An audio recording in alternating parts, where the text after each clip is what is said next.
السلام علیکم، کیسے ہیں آپ سب؟ امید کرتی ہوں ایمان اور صحت کی بہترین حالت میں ہوں گے۔ انشاءاللہ میں بھی بالکل ٹھیک ہوں، اور امید اس بات کی بھی کرتی ہوں کہ آپ ضرور میری کہانیوں کا انتظار بھی کرتے ہوں گے۔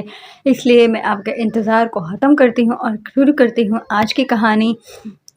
چلیں شروع کرتے ہیں۔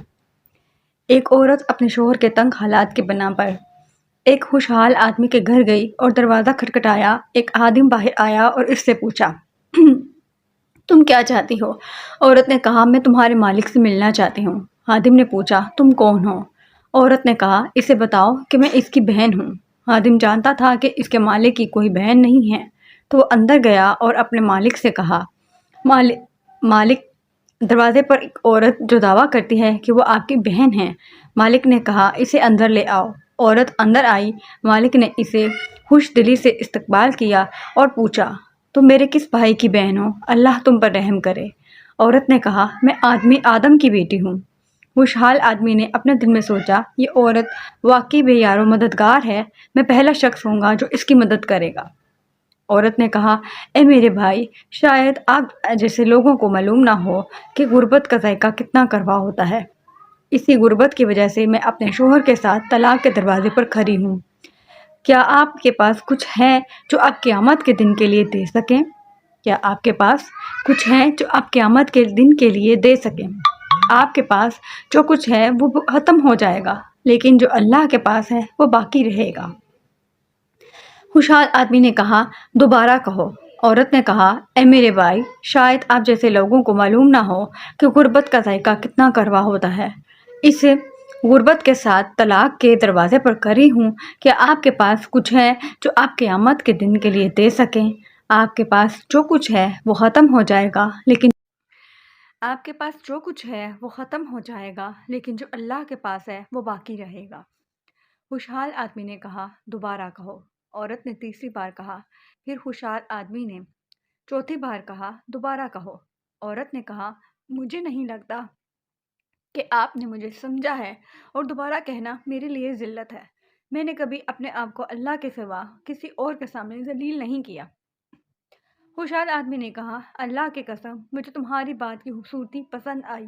اگر تم 1000 بار بھی دہراتی تو میں ہر بار کے بدلے میں تمہیں 1000 درہم دیتا۔ پھر اس نے اپنے خادموں سے کہا، اسے 10 اونٹ، 10 اونٹنیاں، جتنی چاہے بیریں اور جتنا چاہے مال و دولت دے دو، تاکہ وہ ہم قیامت کے دن کے لیے کچھ کام کریں۔ ہمارے پاس جو کچھ ہے وہ ختم ہو جائے گا، لیکن جو اللہ کے پاس ہے وہ باقی رہے گا۔ غریبوں کو مت بھولو۔ تو یہ تھی میری آج کی کہانی۔ آج کی کہانی بہت چھوٹی تھی، بہت چھوٹی سی کہانی لے کر آئی تھی۔ میں نے کہا رمضان ہے، رمضان میں انسان مصروف ہوتا ہے، بہت سے کام ہوتے ہیں کرنے کے لیے، تو چھوٹی کہانی لے کر آتی ہوں تاکہ آپ کو دلچسپی بھی ہو اور آپ بور نہ ہوں اور آپ اس سے اچھا سبق بھی لے سکیں۔ تو مجھے کمنٹس میں ضرور بتائیے گا کہ آپ نے اس سے کیا سبق لیا ہے، اس کہانی سے، اس کہانی میں آپ کو کیا اصلاح ملی ہے آپ کو، اور اس کہانی کو شیئر ضرور کیجیے گا ان لوگوں تک جو کنجوسی اور بخیل کرتے ہیں اور اللہ تعالیٰ کو ناراض کرتے ہیں، کیونکہ کنجوسی اور بخیل کرنے والا اللہ تعالیٰ کو ناراض کرتا ہے۔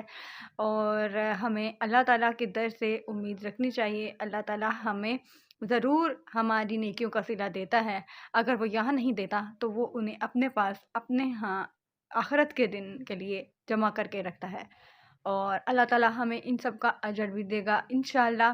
تو ہمیں غریبوں کو ضرور یاد رکھنا چاہیے، غریبوں کو کبھی نہیں بھولنا چاہیے، ہمیں دل کھول کر ان کی مدد کرنی چاہیے۔ اللہ تعالیٰ ہمیں اس قابل بنائے کہ ہم اس کے بندوں کی مدد کر سکیں اور اپنے لیے کچھ ذخیرہ اکٹھا کر سکیں آخرت کے لیے۔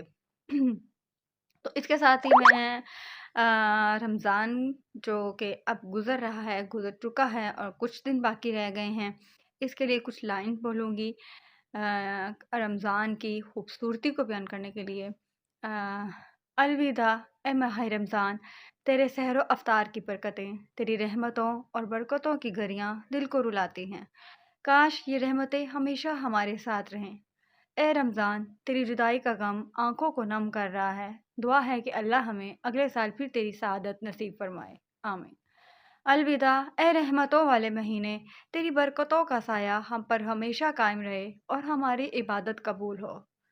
اے رمضان، تیرا جانا دل کو اداس کر رہا ہے، مگر یہ دعا اے رمضان، تیرا جانا دل کو اداس کر رہا ہے، مگر ہم دعا کرتے ہیں کہ تو پھر لوٹ کر آئے اور ہمیں ایمان و تقوی کے دولت سے مالا مال کر جائے۔ رمضان کے آخری ساتوں میں دعا ہے کہ اللہ ہماری کوتاہیوں کو معاف کرے، ہمارے روزے قبول کرے اور ہمیں تقوی عطا فرمائے۔ آمین ثم آمین۔ بے شک رمضان اپنی رحمتوں اور برکتوں کے ساتھ آتا ہے اور اب بالکل آخری دنوں میں ہے۔ اللہ تعالیٰ ہمارے جتنی بھی خواہشات، جتنی بھی دعائیں ہیں، جتنی بھی ہماری جائز دعائیں ہیں، اللہ رمضان کی رحمتوں کے برکت سے ہمیں ان چیزوں کو ہماری دعاؤں کو قبول کرے اور ہمیں اپنی رحمتوں اور نعمتوں سے نوازے۔ آمین ثم آمین۔ اگر ویڈیو میں یا کہانی سنانے میں کوئی غلطی ہوئی ہو یا کوئی کوتاہی ہوئی ہو تو اسے معاف کر دیجیے گا اور ویڈیو کو ضرور شیئر کیجیے گا۔ انشاءاللہ پھر ملوں گی نئی ویڈیو کے ساتھ، ضرور آؤں گی جلد ہی۔ اللہ حافظ۔